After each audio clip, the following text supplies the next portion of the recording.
9월 29일 수요일 가정예배를 하나님 앞에 올려드리도록 하겠습니다. 다 같이 사도신경으로 신앙을 고백하도록 하겠습니다. 나는 전능하신 아버지 하나님, 천지의 창조주를 믿습니다. 나는 그의 유일하신 아들 우리 주 예수 그리스도를 믿습니다.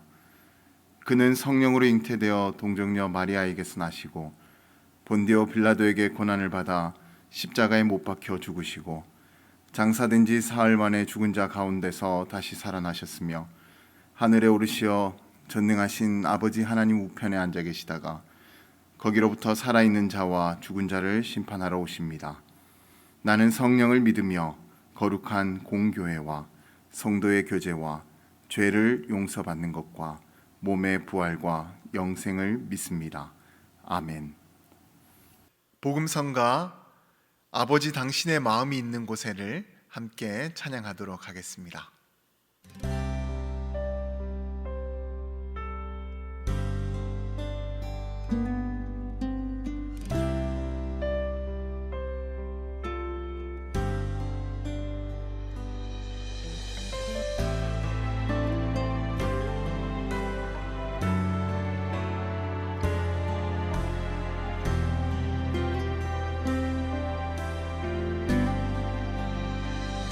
아버지 당신의 마음이 있는 곳에 나의 마음이 있기를 원해요. 아버지 당신의 눈물이 고인 곳에 나의 눈물이 고이길 원해요. 아버지 당신이 바라보는 영혼에게 나의 두 눈이 향하길 원해요. 아버지 당신이 울고 있는 어두운 땅에 나의 두 발이 향하길 원해요.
아버지 당신의 마음이 있는 곳에 나의 마음이 있기를 원해요.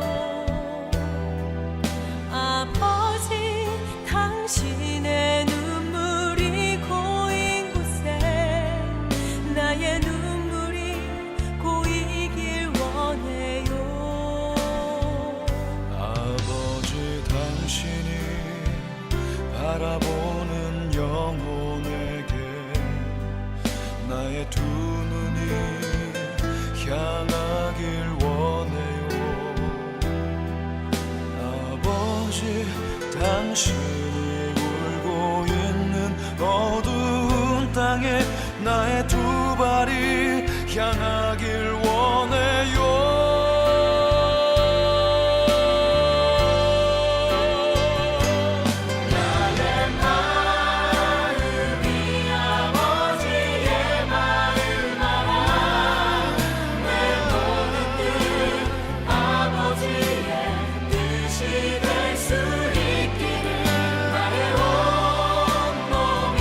아버지의 마음 알아 내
오늘 우리 가정에게 허락하신 하나님의 말씀은 출애굽기 22장 21절의 말씀입니다.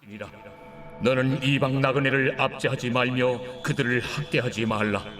너희도 애굽 땅에서 나그네였으니라.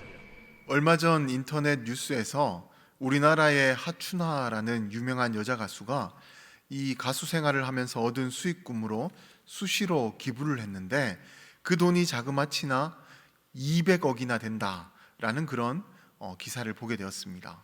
그 내용을 자세하게 읽어보니까 하춘화 씨는 7살이라는 어린 나이에 가수로 데뷔를 해서 성공을 이루었기 때문에 하춘화 씨의 아버지는 그녀가 너무 이른 나이에 성공을 거둔 걸로 인해서 교만해질 것을 걱정하셔서 항상 그녀에게 네가 받은 사랑은 나누어야 된다라고 그렇게 말씀해 주셨다라고 합니다.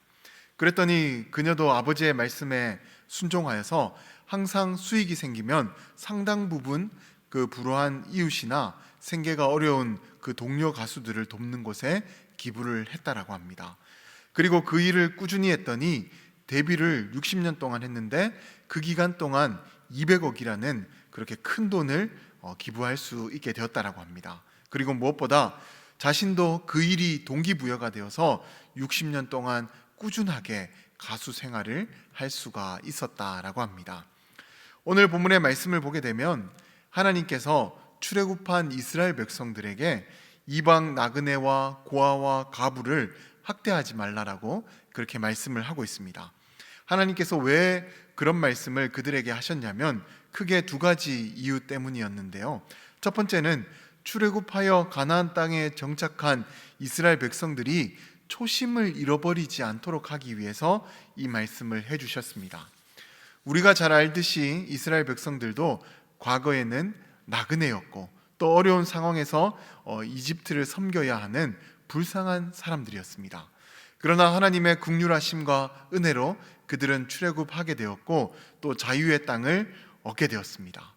그러니까 그들은 하나님께 먼저 긍휼함을 입은 사람들이라는 것입니다. 그런데 그런 그들이 이제 살만하다라고 해서 가난하고 불쌍한 사람들을 괴롭히고 그들을 압제한다라고 한다면 이 얼마나 인간답지 못한 그런 모습이 됩니까? 그렇게 하나님께서는요, 그들이 먼저 긍휼을 입은 사람들이라는 것을 기억하고 항상 긍휼을 베풀고 살라라는 그 의미에서 이 말씀을 하셨던 것이고, 만약 너희가 그렇게 하지 않으면 큰 저주가 너희 가운데 임할 것이다 라고 그렇게 경고해 주셨던 것입니다. 그리고 두 번째 이유는 어려운 이웃을 돕는 것이 나를 포함한 내가 속한 공동체를 건강하게 만드는 일이었기 때문입니다.